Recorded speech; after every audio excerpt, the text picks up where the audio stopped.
Hello students, last lecture में हम लोगों ने रिलेशन पढ़ा था और रिलेशन के बारे में हम लोग बस ये जाने हुए थे कि रिलेशन क्या है। तो relation is a subset of A cross B. Relation क्या है? तो सबसेट है। कौन से सेट का सबसेट? तो ए क्रॉस बी। अब यहां पे एक और क्वेश्चन आता है कि ए क्रॉस बी क्या है। तो ए क्रॉस बी आपको क्या कहलाता है बच्चे? तो Cartesian product from A to B. और उससे पहले हम लोगों ने ऑर्डर्ड पेयर्स के बारे में पढ़ा था। इन तीनों ही टॉपिक के बाद आपको एक छोटा सा और फॉर्मूला बताया गया था कि टोटल नंबर ऑफ रिलेशन जब भी आपसे पूछे तो ये हो जाता था 2 टू द पावर में m इंटू एन। और mn क्या था आपका? तो mn था total number of elements in Cartesian product. ठीक है बच्चे, तो इन चीजों को पढ़ने के बाद अब हम लोग उस पॉइंट पे पहुंच रहे हैं जिसमें आपको यह बताना है कि रिलेशन को रिप्रेजेंट करने के कितने टाइप हैं। तो सबसे पहले आप हेडिंग दे दीजिए representation of a relation. Heading दे दीजिए representation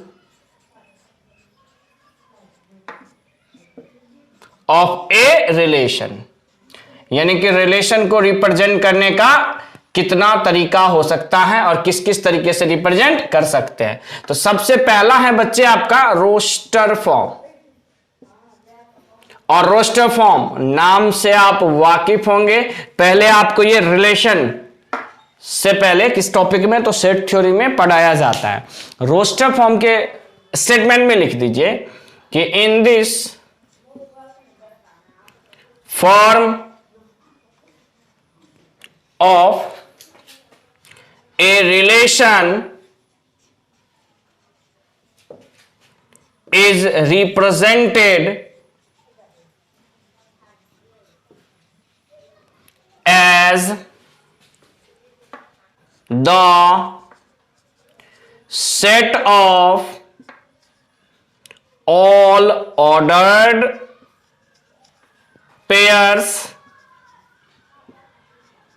related to capital R. देखिए बच्चे, जैसा कि हम लोग अभी तक जितना भी एग्जाम्पल पढ़े हुए थे उस एग्जाम्पल में आपको जो भी रिलेशन लिखा हुआ था वो कार्टेशियन प्रोडक्ट वो आपको रोस्टर फॉर्म में ही लिखा हुआ था। किस फॉर्म में? रोस्टर फॉर्म में। नहीं समझे आप? मान लीजिए आपके पास दो सेट दे रखा है। मान लीजिए ए है 1 2 3 एंड बी है ए बी सी। लेट ए बराबर इतना एंड बी बराबर इतना। और यहां एक रिलेशन दे रखा है और ये रिलेशन में एलिमेंट जो होगा वो ऑर्डर पेयर के फॉर्म में होगा। किसके फॉर्म में होगा? तो ऑर्डर पेयर के फॉर्म में होगा। जैसे कि यहां हम लिख रहे हैं 1 ए 2 बी 3 ए 2 सी। ये एक रिलेशन है और ये रिलेशन में जो एलिमेंट है वो एज अ ऑर्डर्ड पेयर है। क्या है? Ordered pair. तो इस टाइप के रिलेशन को हम लोग बोलते हैं रोस्टर फॉर्म। क्या बोलते हैं बच्चे? Roster form. इसके जस्ट बाद आपका दूसरा है set builder. Set builder in this form of relation, in this, ऐसा लिख लीजिए, in this form a relation is represented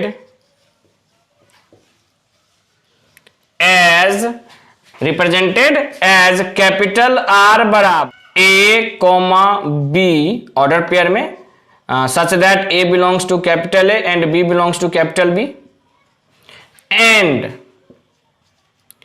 A, B satisfy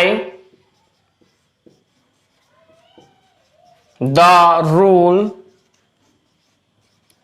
which associate which associates A and B. देखिए बच्चे, इसका मतलब ये हो गया कि सेट बिल्डर फॉर्म में क्या कहता है, तो इन दिस फॉर्म, इस फॉर्म में A relation is represented as, relation जो है वो रिप्रेजेंट किया जाता है किस तरीके से, तो आर बराबर A comma B such that का साइन, ये जो आपका स्मॉल है वो बिलोंग करेगा कैपिटल ए से यानी कि फर्स्ट वाले सेट से, बी बिलोंग करेगा सेकेंड वाले सेट से, यहाँ ए और बी सेटिस्फाई द रूल, और यहाँ ए और बी उस रूल को सेटिस्फाई करेगा जो ए और बी एक दूसरे से क्या हो, तो एसोसिएटेड हो। अब इसको हम लोग एग्जाम्पल से अच्छे तरीके से समझेंगे।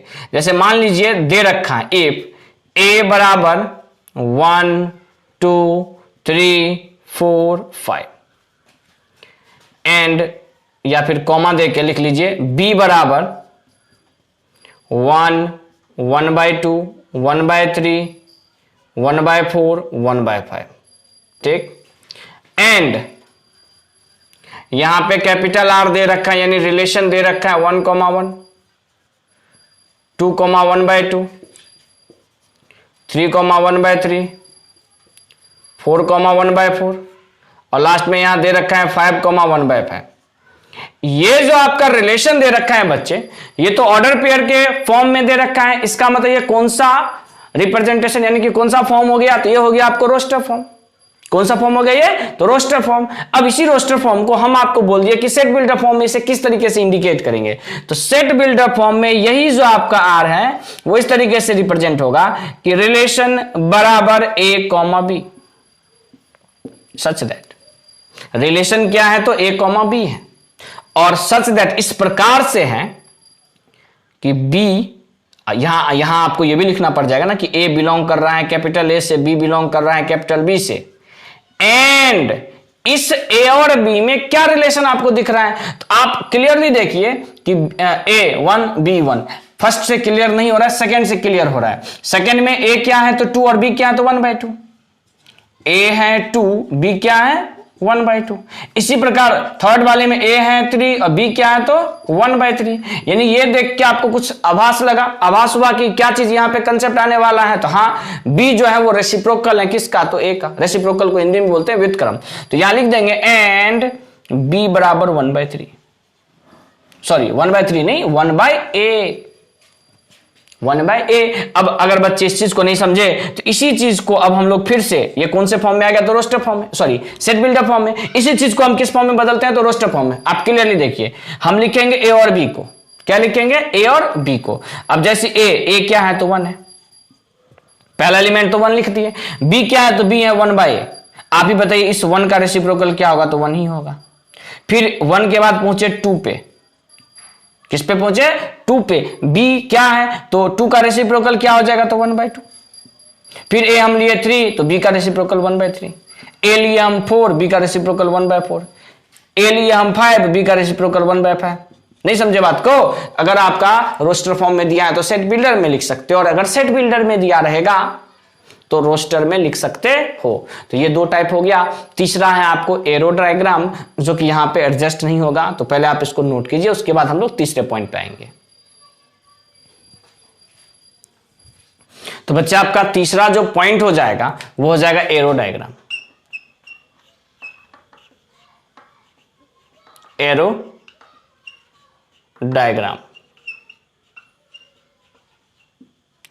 एरो डायग्राम में बच्चे आपको करना क्या है, तो 2 सेट दिए रहेंगे और आपका रिलेशन भी दिया हुआ रहेगा। तो चलिए सबसे पहले हम लोग लिख लेते हैं कि इफ ए बराबर, ए में आप मान लीजिए 1 2 3 4 एंड बी में मान लीजिए ए बी सी डी ई, और आपका जो रिलेशन भी दे रखा है वो दे रखा है 1C 2E 3C 1D 4A। तो सबसे पहला चीज तो हम आपको एक चीज और बताना चाहेंगे कि एक बार और बताना चाहेंगे कि ये रिलेशन है या नहीं है। तो रिलेशन तब होगा जब ये सबसेट होगा A क्रॉस B का। अब A क्रॉस B फाइंड करने की जरूरत नहीं है। हाँ, चेक कैसे करेंगे, तो पहला एलिमेंट फर्स्ट सेट में होना चाहिए, तो 1 2 3 1 4 फर्स्ट सेट में है, तो हाँ एकदम अच्छे से देखो है। Second set, second element, second component C E C D A B, यानी कि सेकेंड सेट में लाइक कर रहा है तो एकदम कर रहा है। हाँ, इसका मतलब ये रिलेशन है। और अगर इसे हमें एरो डायग्राम से रिप्रेजेंट करना है तो तरीका ये होगा कि आप एक यहां पे सेट ए रिप्रेजेंट करो, एक सेट यहां बी रिप्रेजेंट करो। ए सेट में क्या सब एलिमेंट है तो 1 2 3 4। बी सेट में क्या सब एलिमेंट है तो ए बी सी डी ई। अब यहां ये देख लो वन सबसे पहले किसके साथ रिलेट हो रहा है तो सी के साथ, तो 1 का रिलेशन सी से, एरो डायग्राम से, एरो से बन रहा है इस वजह से एरो डायग्राम नाम हो गया इसका। सेकेंड यानी कि 2 किसके साथ तो ई के साथ, 3 किसके साथ तो सी के साथ, 4 किसके साथ तो फिर से 1 है, 1 किसके साथ तो डी के साथ, फिर इसके बाद 4 किसके साथ तो ए के साथ। तो यही जो रिप्रेजेंट करने का एक तरीका है, इसी को हम लोग क्या बोल देंगे बच्चे, एरो डायग्राम। ठीक है। और सबसे लास्ट में चौथा आता है by lattice, LATTICE, by lattice. In this form of relation capital R from set A to B is represented देख लीजिएगा स्पेलिंग ना छूटे, represented by darkening the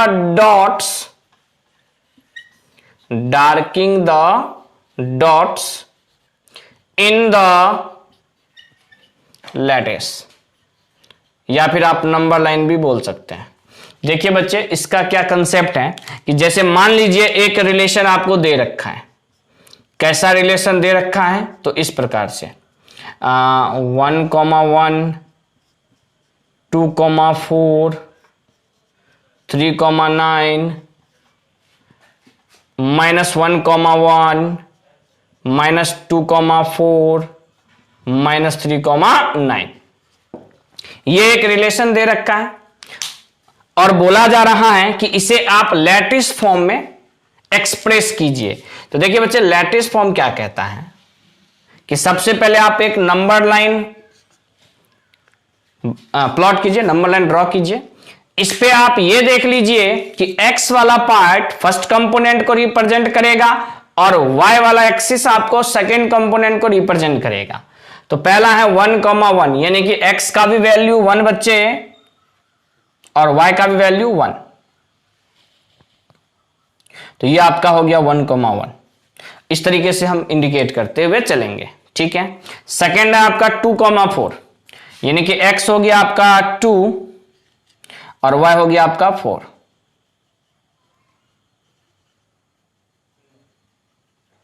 तो ये हो गया आपका 2,4।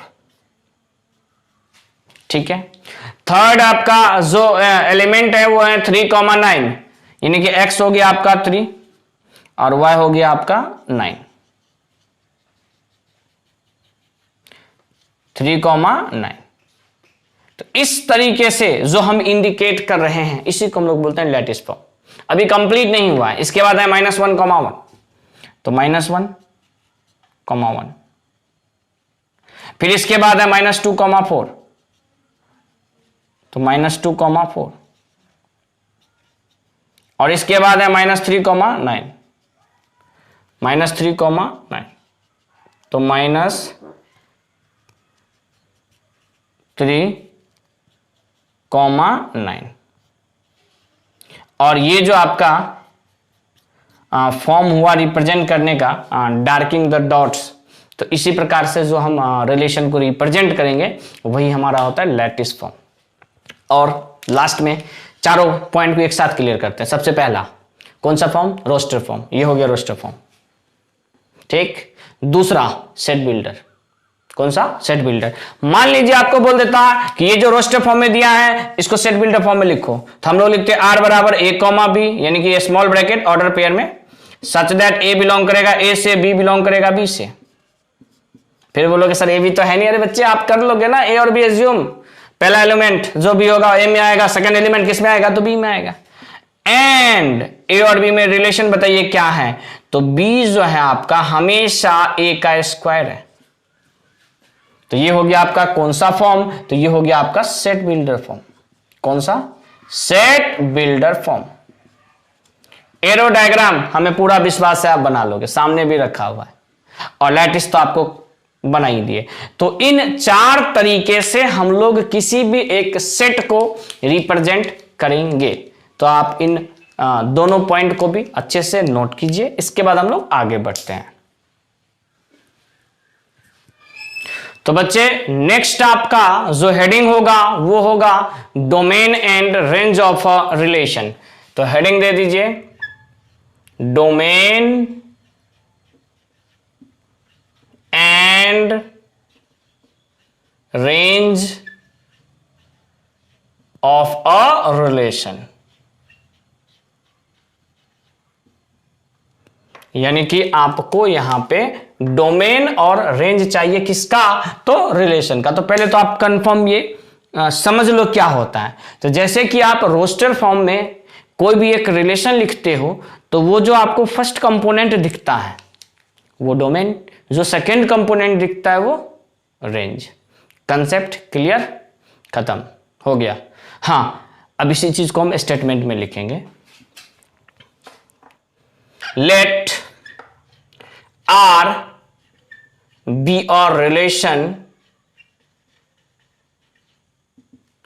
from set A to B। R क्या है, तो एक रिलेशन है सेट A to B। इसमें first point, set of all the first component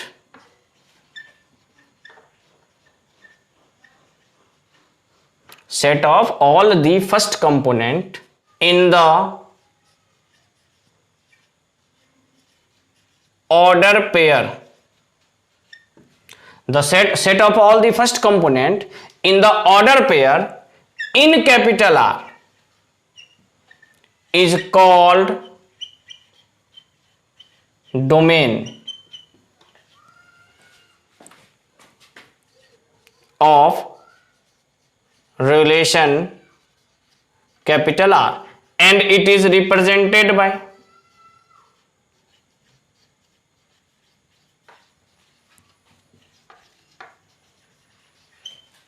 DOM और स्मॉल ब्रैकेट में R। देखिए बच्चे, जैसा कि हमने आपको क्लियरली बोल दिया कि set of all the first component in the order pair. आप जो ऑर्डर पेयर लिखोगे, ठीक, किसमें, तो किसी भी रिलेशन का ऑर्डर पेयर, उसमें फर्स्ट कंपोनेंट को एक जगह कलेक्ट करके लिख दो, वही हमारा क्या हो जाएगा, तो डोमेन, और रिप्रेजेंट करेंगे DOM और ब्रैकेट में कैपिटल में R, यानी कि ये रिप्रेजेंट कर रहे हैं relation of domain of relation को। अब यहीं पे सेकंड पॉइंट भी आप पहला चीज, तो इसमें और एक चीज देख लीजिए 10। इस प्रकार से जो आपका डोमेन ऑफ R होगा उसको हम लोग लिख देंगे A। कब A, तो जब A, B बिलोंग करेगा कैपिटल R से। कहने का मतलब A, B रिलेशन का पार्ट हो तो A को हम लोग बोल देंगे डोमेन। और यहीं पे हम लोग सेकेंड चीज लिख लेंगे, set of all the second component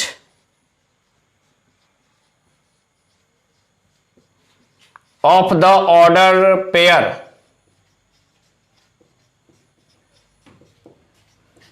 in capital R is called range of relation। Relation को कैपिटल R लिख देते हैं। एंड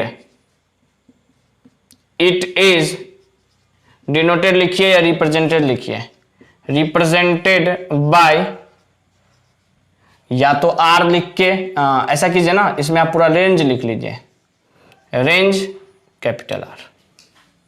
यानी कि रेंज अगर हमें रिप्रेजेंट करना होगा तो डायरेक्ट रेंज और ब्रैकेट में कैपिटल R, जो कि किसको रिप्रेजेंट कर रहे हैं, तो रिलेशन को। 10 रेंज किसका, तो R का, क्या होगा तो बी होगा। कब? जब ए कॉमा बी बिलोंग करेगा रिलेशन से, यानी कि ए कॉमा बी अगर आपका रिलेशन का पार्ट है तो सेकंड वाला कंपोनेंट जो कि बी है वही आपका क्या कहलाएगा तो रेंज ऑफ बी। ठीक है बच्चे। अब इसके बाद आपका अब एक एग्जांपल देख लीजिए कि इफ ए बराबर मान लीजिए दे रखा है आपका 1 2 3 4 एंड बी बराबर दे रखा है ए बी सी, देन ठीक है कैपिटल आर बराबर दे दिया आपका 1 कॉमा ए 1 कॉमा सी 2 कॉमा बी। ए सेट दे रखा है, बी सेट दे रखा है और रिलेशन दे रखा है 1 कॉमा ए 1 कॉमा सी 2 कॉमा बी। तो हाँ ये एक रिलेशन है क्योंकि फर्स्ट कंपोनेंट फर्स्ट सेट से, सेकंड कंपोनेंट सेकंड सेट से बिलोंग कर रहा है। और आपको बोल दिया कि यहां पे फाइंड कीजिए रेंज और डोमेन, तो देन डोमेन ऑफ रिलेशन जो होगा वो हो जाएगा फर्स्ट कंपोनेंट। तो फर्स्ट कंपोनेंट क्या है बच्चे आपका तो 1 और 2, सिर्फ 1 और 2 ही है ना, तो ये आपका हो गया डोमेन किसका तो इस रिलेशन का। इस रिलेशन को हम लोग नाम दे देते हैं 1 R1। तो relation of domain of R1 हो जाएगा 1 2 और यही आपसे पूछ देगा range of R1, range of R1। तो रेंज ऑफ R1 क्या हो जाएगा तो सेकेंड कंपोनेंट जो कि क्या है तो A है C है B है, ये हो गया आपका रेंज। आपको ये नहीं बोल देना है कि A वाला को डोमेन बोल देंगे B वाले को रेंज बोल देंगे, ऐसे नहीं बोलना है। आपको उस रिलेशन में फर्स्ट कंपोनेंट को देखना है, फर्स्ट कंपोनेंट जो भी होगा वही डोमेन, सेकेंड कंपोनेंट जो भी होगा वही रेंज। अब यही मान लीजिए एक और इसको फर्स्ट एग्जांपल मान लेते हैं और सेकेंड एग्जांपल देखते हैं कि इफ R2 बराबर, अगर मान लीजिए वो रिलेशन 1 है, ये रिलेशन 2 दे दिया है, ये दे दिया 2 कॉमा ए 2 कॉमा बी और यहां लिख लीजिए 3 कॉमा बी 4 कॉमा ए। तब आपसे तब जाके आपसे डोमेन और रेंज पूछ दिया। ठीक, रिलेशन 2 R2, तो यहां जो डोमेन हो जाएगा आपके R2 का क्या हो जाएगा तो फर्स्ट कंपोनेंट क्या सब है बच्चे तो 2 है 3 है 4 है और यही आपसे पूछा जाए R2 का रेंज क्या हो जाएगा तो सेकंड कंपोनेंट आप खुद देख लीजिए क्या सब है। तो सेकंड कंपोनेंट A यूज हुआ है और सिर्फ B यूज हुआ है, तो A कॉमा B आपका रेंज हो गया और यहीं पे 2 3 4 आपका क्या हो गया तो डोमेन हो गया। इसमें 2 पॉइंट भी आप देखिए, इफ R बराबर 5, अगर मान लीजिए R बराबर 5 लिख दिया तो इसको तो हम लोग जरूर लिखेंगे कि R बराबर 5 is a relation from A to B। मान लीजिए A और B 2 सेट दे रखा है, तो 5 प्रत्येक सेट का एक सबसेट होता है और 5 को हमेशा एक रिलेशन बोलेंगे, लेकिन इस रिलेशन का एक नाम लिखेंगे और वो कौन सा होगा तो इम्प्टी रिलेशन। तो जब भी आपको R बराबर 5 दिखे तो इस रिलेशन को हम लोग क्या बोल देंगे इम्प्टी रिलेशन। तो दिस रिलेशन इज कॉल्ड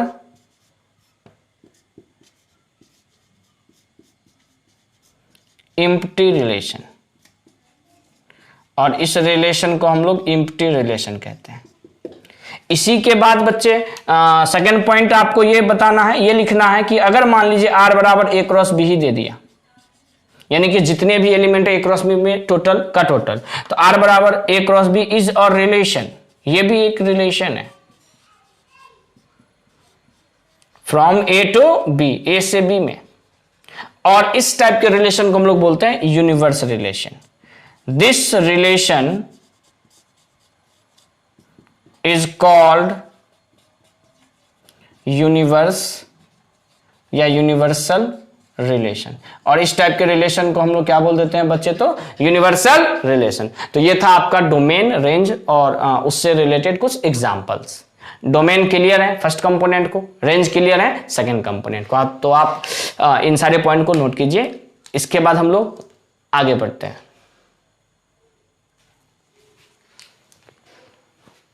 देखिए बच्चे, अब इसके बाद हमें पढ़ना है difference between relation and function. क्या पढ़ना है? Difference between relation and function. तो हेडिंग दे दीजिए difference between relation and function.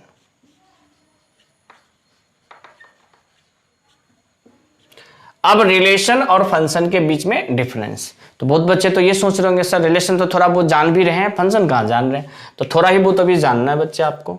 तो दो यहां पे कॉलम बना लेंगे, पहला रिलेशन का बना लेते हैं, दूसरा फंक्शन का। तो रिलेशन इधर हो गया, फंक्शन इधर हो गया। देखिए फंक्शन से ये स्टार्ट करते हैं या फिर रिलेशन से ये स्टार्ट कर लेते हैं, कोई फर्क नहीं पड़ता। जैसा कि रिलेशन में आपने अभी तक देखा है कि एक एलिमेंट के अधिक से अधिक इमेज हो सकते हैं, नहीं समझे। फंक्शन से मेरा मन कर रहा है स्टार्ट करने का, तो यहां लिखेंगे कि each elements of set A have a associates with the elements of set B। अगर हमें ए टू बी फंक्शन डिसाइड करना है, फंक्शन बताना है, तो यहां पे पहला और मेन पॉइंट क्या है कि ईच एलिमेंट ऑफ सेट ए, यानी सेट ए के प्रत्येक एलिमेंट एसोसिएट होने चाहिए किसके साथ, तो सेट बी के एलिमेंट से। क्या समझे? तो प्रत्येक एलिमेंट एसोसिएटेड होना चाहिए सेकेंड सेट के एलिमेंट से। और दूसरा पॉइंट जो इसमें मेन है कि no elements have more than one image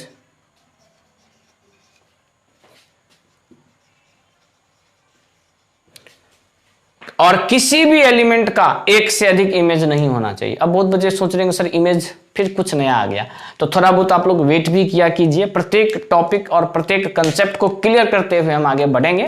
थोड़ा बहुत अगर कुछ रह जाए तो ध्यान रखिएगा। वैसे इमेज के बारे में आप जानते हैं परछाई, यहाँ परछाई नहीं है। जैसे कि आपका मान लीजिए यहाँ 1 है, यहाँ 2 है, 1 एसोसिएट कर रहे हैं 2 से, तो 2 को बोल देंगे इमेज किसका, तो 1 का।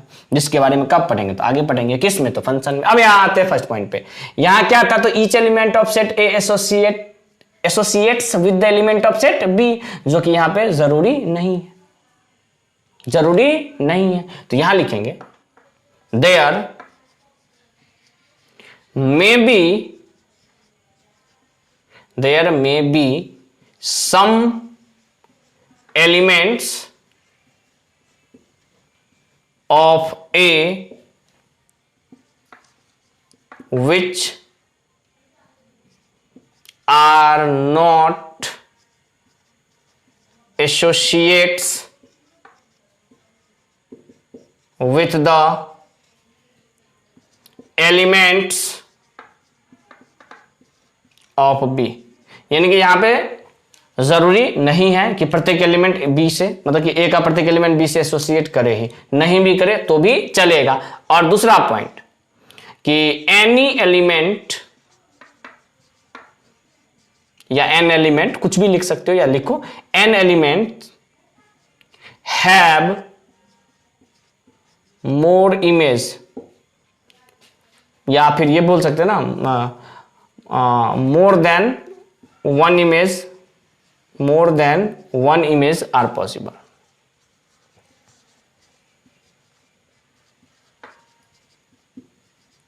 यानी कि यहां पे एक एलिमेंट का एक से अधिक रिलेशन जो भी आपका इमेज है वो पॉसिबल है, लेकिन फंक्शन में पॉसिबल नहीं है। तो यही एक छोटा सा 2 ही पॉइंट था, रिलेशन और फंक्शन में डिफरेंस। ठीक, फंक्शन पे तो हम लोग बहुत बढ़िया से आगे बढ़ेंगे, लेकिन उससे पहले थोड़ा सा रिलेशन को क्लियर करते हुए चलते हैं। तो रिलेशन ऑलमोस्ट आपका कवर हो चुका है। रिलेशन में बस एक और चीज आपको जानना है, inverse relation.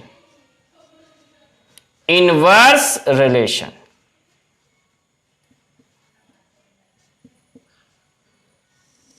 let A and B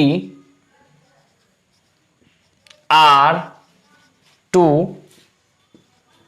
non empty are two, लिख लेंगे अच्छे से, non empty sets and R, capital R is a relation from A to B. कह रहा है कि ए और बी दो नॉन एम्प्टी सेट है और कैपिटल आर क्या है, तो एक रिलेशन है, कहां से कहां, तो A to B. Then inverse of R is denoted by R inverse, यानी कि आर के पावर में -1 लिख दोगे तो वही हो जाएगा किसका इनवर्स, तो आर का inverse. And it is defined as R inverse बराबर B comma A such that B belongs to capital B and A belongs to capital A. यहां क्या हो गया बच्चे आपका, तो जिस तरीके से आर आप लिखते हो ना ए कॉमा बी, उसी तरीके से आर इनवर्स हो जाएगा बी कॉमा ए, जस्ट उसका रिवर्स।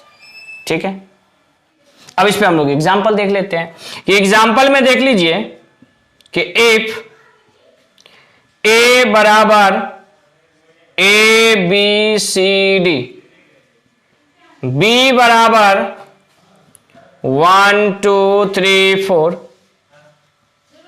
एंड कैपिटल आर, यानी कि रिलेशन दे रखा है a, 2 b, 1 c, 4। मान लीजिए ये रिलेशन दे रखा है और आपको बोल दिया कि यहां से आप इनवर्स बताइए रिलेशन का, तो देन आर इनवर्स बराबर, तो जस्ट इसको क्या कर दीजिए, तो रिवर्स कर दीजिए, उल्टा कर दीजिए। a, 2 है तो लिख देंगे 2, b, 1 है तो 1, b, c, 4 है तो 4, c। तो यही हो गया आपको क्या चीज, तो इनवर्स रिलेशन किसका, तो इस रिलेशन का। यहीं पे अगर आपसे डोमेन ऑफ आर इनवर्स पूछ दिया तो आर इनवर्स का डोमेन क्या हो जाएगा, तो 2, 1 और 4। यही आपसे रेंज पूछ दिया किसका, आर इनवर्स का, तो रेंज हो जाएगा आर इनवर्स का बच्चे कितना, तो ए, बी और सी। सही है, तो यहीं पे हमारा 11th वाला जो पोर्शन था वो कंप्लीट होता है। अब हम लोग पढ़ेंगे 12th के टॉपिक का रिलेशन, तो आप पहले इनको अच्छे से नोट कीजिए। तो देखिए बच्चे, अभी तक जो हम लोग रिलेशन पढ़ रहे थे वो तो 11th के टॉपिक से रिलेटेड था। अब हम लोग का आ गया 12th वाला। फिर आप बोलिएगा सर 11th क्यों पढ़ा है, अभी सीधे 12th पढ़ा देते। तो जब तक हम 11th के कंसेप्ट को क्लियर नहीं करेंगे 12th वाला कंसेप्ट भी हमारा अधूरा ही रह जाएगा। फर्क क्या है 11th और 12th में, तो वो ये है कि 11th में आपको 2 सेट दिया था ए और बी, लेकिन 12th में क्या है, तो एक ही सेट दिया रहेगा। कितने सेट, तो एक ही सेट। यानी कि आपको सबसे पहला हेडिंग दे देना है रिलेशन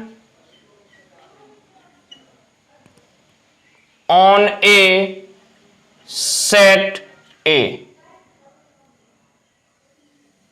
अब सेट का डेफिनेशन सब बच्चे जानते हैं कि every subsets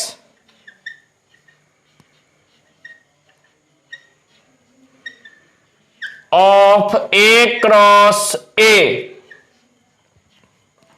is called a relation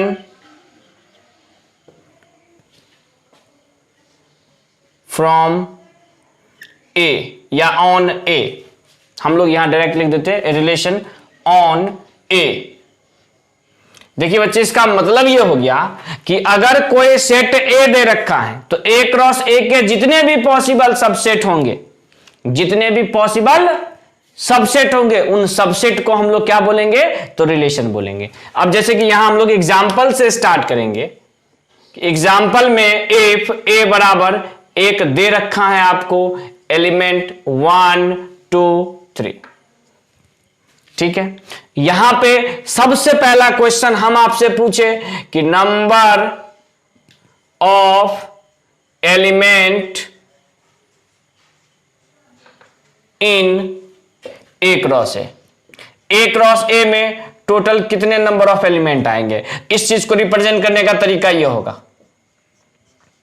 ठीक, एन ए क्रॉस ए का मतलब हो गया N A into N A. अगर हम ए क्रॉस बी के हिसाब से सोचे तब यहां अगर हम आपको बोले कि बताइए बच्चे कि ए सेट में कितने एलिमेंट है, तो आप बोलोगे 3, तो यहां कितने हो जाएंगे, तो 3 क्रॉस 3 यानी कि 9। क्लियर। अब अगर ए क्रॉस ए में टोटल 9 एलिमेंट हैं, तो आपसे टोटल नंबर ऑफ रिलेशन अगर पूछा जाए, क्या पूछा जाए, टोटल नंबर ऑफ रिलेशन, तो क्या बोलोगे, तो बोलोगे 2 के पावर में, अगर मान लीजिए हम फॉर्मूला नहीं, अभी हम लोग डायरेक्ट आंसर लिखते हैं, तो यहां पे ए क्रॉस ए में कितने एलिमेंट है, तो 9, तो ये हो जाएगा 2 के पावर 9, यानी कि यहां टोटल नंबर ऑफ रिलेशन कितने आ जाएंगे, 2 के पावर 9। यहां आपको एक फॉर्मूला जो कि बोर्ड के पॉइंट ऑफ व्यू से याद रखना है, क्या, तो पहला एन ए क्रॉस ए जो होगा वो हो जाएगा n स्क्वायर, वेयर n क्या है, तो n है आपका number of element in set A. n क्या है, तो number of element in set ए। और दूसरा टोटल नंबर ऑफ रिलेशन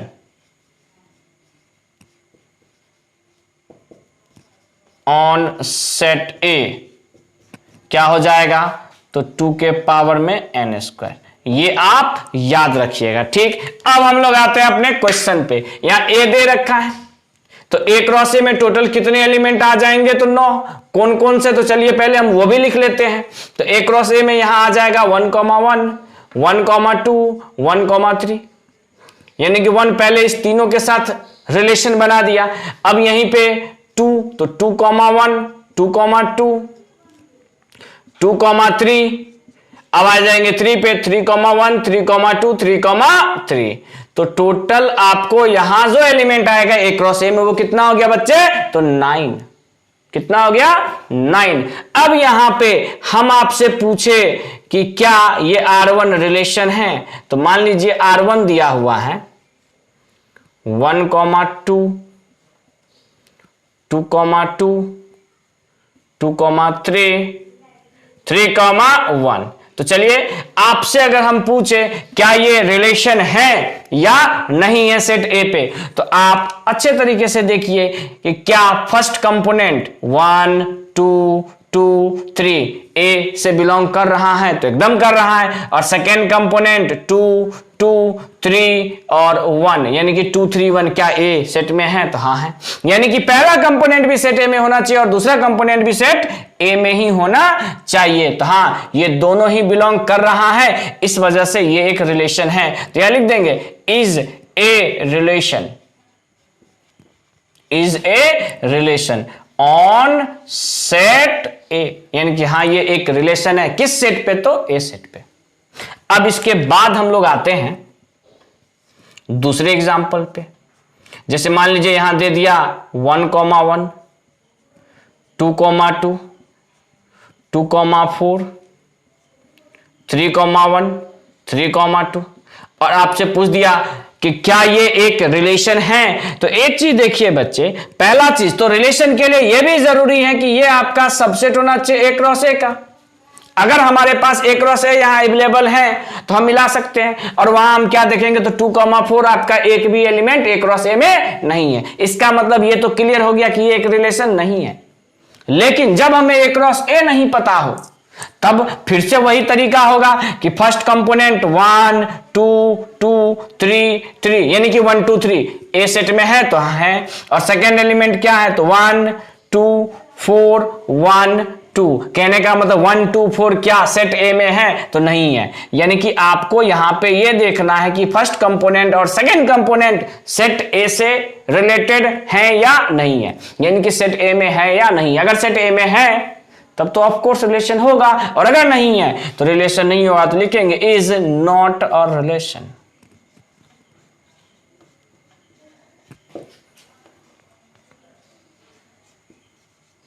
ठीक है बच्चे, तो यही है आपको सेट ए का रिलेशन। ये एग्जाम्पल, ये फॉर्मूला आप जरूर याद रखिएगा, क्योंकि बोर्ड के लिए, ऑब्जेक्टिव के लिए मोस्ट इंपॉर्टेंट है। खासकर बोर्ड में 1 नंबर का ऑब्जेक्टिव फिक्स रहता है इस चीज से। ठीक है, अब ये तो था चलिए रिलेशन। रिलेशन में अब हम लोग पहुंचेंगे टाइप्स पे। तो आपका अगला हेडिंग हो जाएगा types of relation.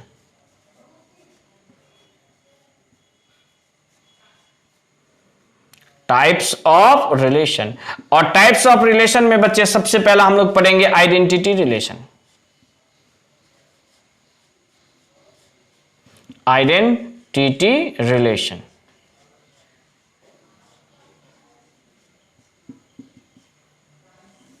A relation capital R on set A is said to be identity relation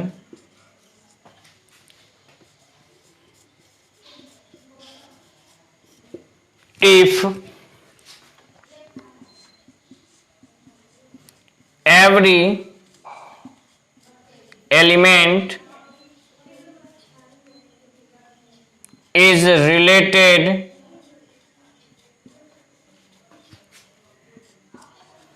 to itself only, that is